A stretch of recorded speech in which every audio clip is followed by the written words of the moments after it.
Hai, Assalamualaikum warahmatullahi wabarakatuh. Tabik pun, salam sejahtera bagi kita semua. Sebelumnya, perkenalkan, nama saya M. Fareji Cahya Saputra dari kelas Kimia B dengan nomor pokok mahasiswa 20570111009 jurusan Kimia FMIPA Universitas Lampung.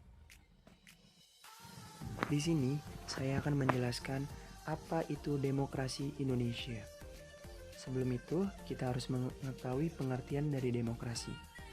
Demokrasi adalah suatu bentuk pemerintahan politik yang kekuasaannya pemerintah berasal dari rakyat, baik secara langsung atau demokrasi langsung, atau melalui perwakilan demokrasi perwakilan. Istilah ini berasal dari bahasa Yunani yang dibentuk dari kata demos, artinya rakyat, dan kratos, artinya kekuasaan, yang berarti demokrasia ataupun kekuasaan rakyat, di mana istilah demokrasi diperkenalkan pertama oleh Aristoteles sebagai suatu bentuk pemerintahan.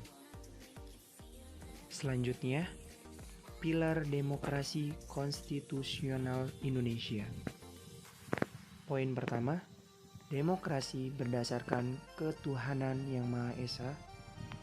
Poin kedua, demokrasi dengan kecerdasan. Poin ketiga, demokrasi dengan berkedaulatan rakyat. Poin keempat, demokrasi dengan rule of law. Poin kelima, demokrasi dengan pembagian kekuasaan negara. Poin keenam, demokrasi dengan hak asasi manusia. Poin ketujuh, demokrasi dengan pengadilan yang merdeka. Poin kedelapan, demokrasi dengan otonomi daerah. Poin kesembilan, demokrasi dengan kemakmuran. Poin ke-10, demokrasi dengan berkeadilan sosial. Selanjutnya, pelaksanaan demokrasi. Pelaksanaan demokrasi di Indonesia, demokrasi parlementer pada tahun 1945 hingga 1959. Demokrasi terpimpin pada tahun 1959 hingga 1965. Demokrasi Pancasila pada era Orde Baru pada tahun 1966 hingga 1998. Demokrasi Pancasila pada Orde Reformasi 1998 hingga saat ini. Poin selanjutnya yaitu macam-macam demokrasi. Demokrasi berdasarkan ideologinya, demokrasi liberal. Demokrasi ini adalah demokrasi yang berlandasan pada kebebasan individu. Dalam pelaksanaannya, negara memiliki kekuasaan terbatas dan harus memberikan perlindungan terhadap hak-hak individual dalam kehidupan warganya. Demokrasi rakyat.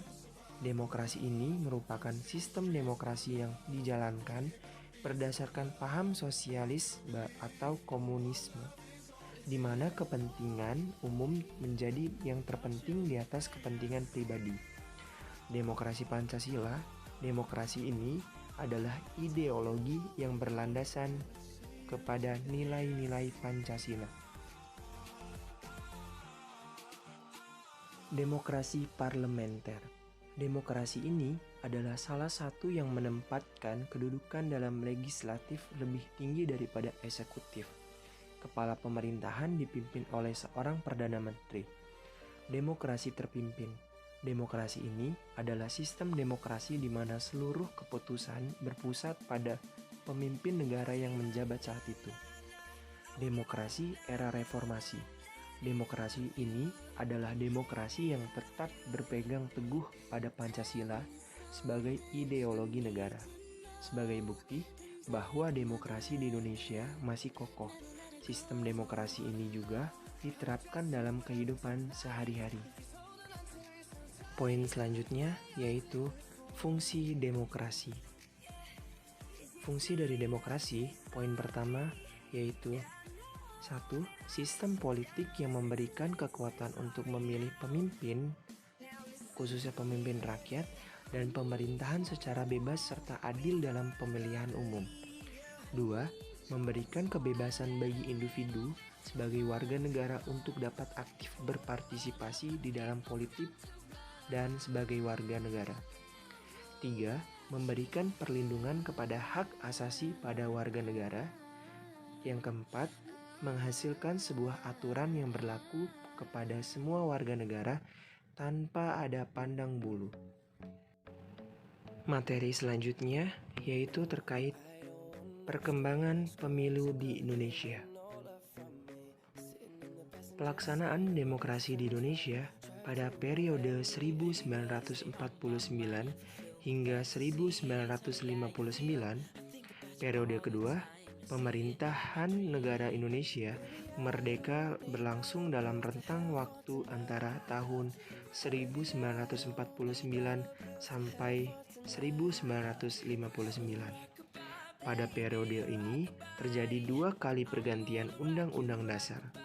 Pertama, pergantian Undang-Undang Dasar 1945 dengan Konstitusi RIS pada rentang waktu 27 Desember 1949 sampai dengan 17 Agustus 1950.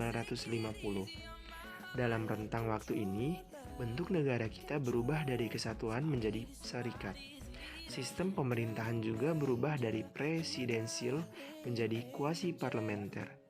Kedua pergantian konstitusi RIS dengan Undang-Undang Dasar sementara 1950 pada rentang waktu 17 Agustus 1950 sampai dengan 5 Juli 1959.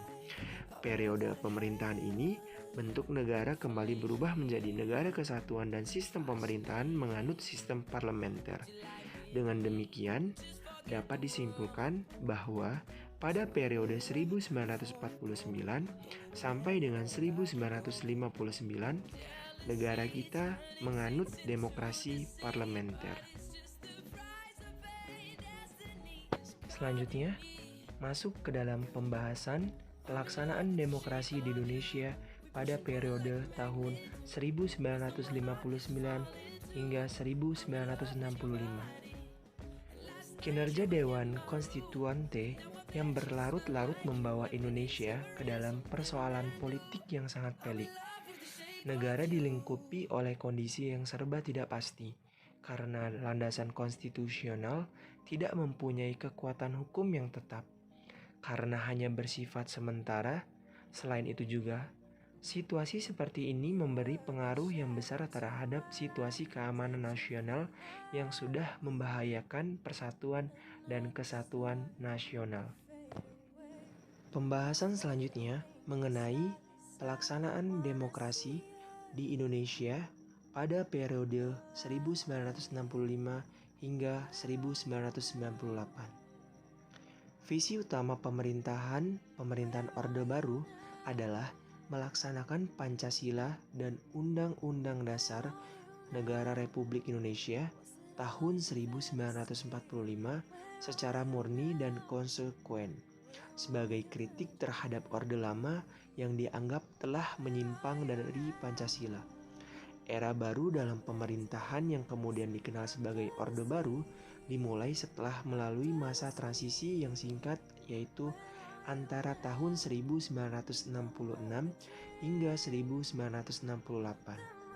Ketika Jenderal Soeharto dipilih menjadi Presiden Republik Indonesia, era dengan konsep demokrasi Pancasila yang memberikan secercah harapan bagi rakyat Indonesia, terutama yang berkaitan dengan perubahan politik dari yang bersifat otoriter pada masa demokrasi terpimpin di bawah Presiden Soekarno menjadi lebih demokratis.